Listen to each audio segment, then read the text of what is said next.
I think when it's on policy, I have absolutely no problem. But what I've found in this campaign is something that's much more personal. When people start to call into question your integrity, your honesty, that I think is enormously hurtful and is actually quite hard to deal with. I mean, I've pledged to fight a clean campaign. I'm not going to fight back on those terms.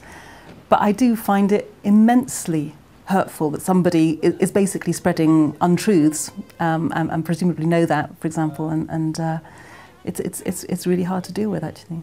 It makes me feel both angry, but also really sad as well that's what politics so often comes down to. You know, why can't we keep it on the issues? You know, there are plenty of issues we can be disagreeing about in a very constructive way, without kind of descending into that kind of really unpleasant mudslinging that is hurtful and is in itself dishonest too.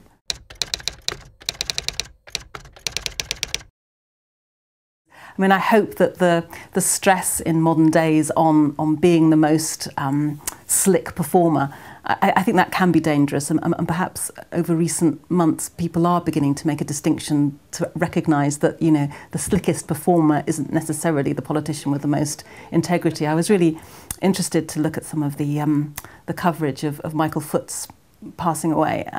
You know, I remember the time when Michael Foot was out there in his donkey jacket and everybody was being so, you know, so critical of him. And yet now, looking back on it, they're all saying, you know, what a man of integrity. He was so eloquent, he was so articulate, he really believed in ideas. You know, in a sense that you just get the sense that so many politicians today don't really actually believe in a really, you know, deep way what they're doing. They're in it for a job, and as soon as they're, you know, coming to the end of their term, they're looking at what consultancy they can do for which big business to get yet more money. I don't think that's really what politics ought to be about.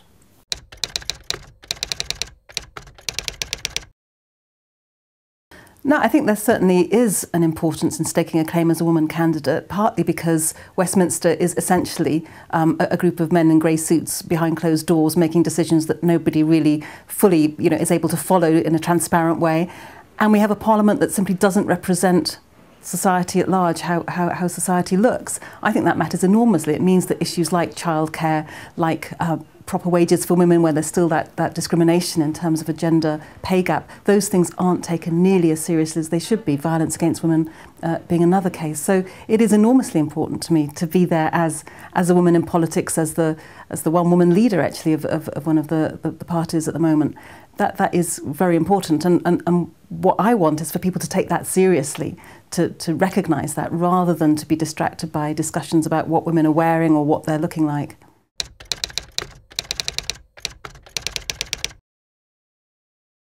I think Brighton has a tremendous sense of community. That's one of the things I love about it. There are so many really strong community groups, but then also just the different bits of Brighton have their own special sense of community about them too. So it's a very easy city to feel at home in, I think. I love its vibrancy and the kind of just the energy of the place. The beauty of being down by the sea or then so easily being able to get up to the Downs is fantastic. I love things that from the outside aren't what they appear. So, for example, the Phoenix Art Gallery, you know, from the outside it just looks like a Sixers office block, actually, and does need some renovation. But when you go in, it's a really fantastic space, a beautiful space that gets used by all different groups in the community to display their art. And it's a lovely space to be in.